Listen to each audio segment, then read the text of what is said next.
প্রিয় শিক্ষার্থী, আজকে আমি তোমাদের শেখাবো কিভাবে ক্যালকুলেটরের সাহায্যে বাইনারি সংখ্যাকে দশমিক সংখ্যায় রূপান্তর করা যায়।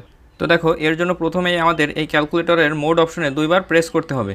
তো মোড অপশনে দুইবার প্রেস করার পর দেখো এখানে 1 2 3 বেজের নিচে দেখো 3 আছে। তো আমাদের এখন 3তে প্রেস করে ক্যালকুলেটরটাকে বেজ মোডে নিয়ে যেতে হবে। এই জন্য আমরা এখন 3তে প্রেস করব।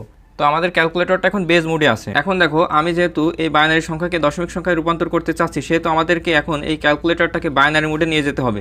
এই জন্য দেখো, আমাদের ক্যালকুলেটরে এখানে বেস চেঞ্জের যে বাটনগুলো আছে, এখান থেকে বিন লেখা যে বাটনটা আছে, এই বিন লেখা বাটনে আমি প্রেস করব। তো আমাদের ক্যালকুলেটরটা এখন বাইনারি মোডে আছে। এখন আমি যে বাইনারি সংখ্যাটাকে দশমিকে রূপান্তর করব, সেই বাইনারি সংখ্যাটাকে ক্যালকুলেটরে বসিয়ে দিব। তো সেই বাইনারি সংখ্যাটা কি দেখো, 1100101। তো বাইনারি সংখ্যাটাকে ক্যালকুলেটরে বসানোর পর আমি এই ইকুয়াল বাটনে প্রেস করব। এখন এই ইকুয়াল বাটনে প্রেস করার পর আমি যেহেতু এই বাইনারি সংখ্যাটাকে দশমিক সংখ্যায় রূপান্তর করতে চাচ্ছি, তো আমাদের ক্যালকুলেটরটাকে এখন ডেসিমেল মোডে নিয়ে যেতে হবে। এই জন্য আমি এই ডিসি লেখা এই বাটনে প্রেস করব। তাহলে দেখো, এই বাইনারি সংখ্যাটার ডেসিমেল মান আমরা এখানে পেয়ে গেছি।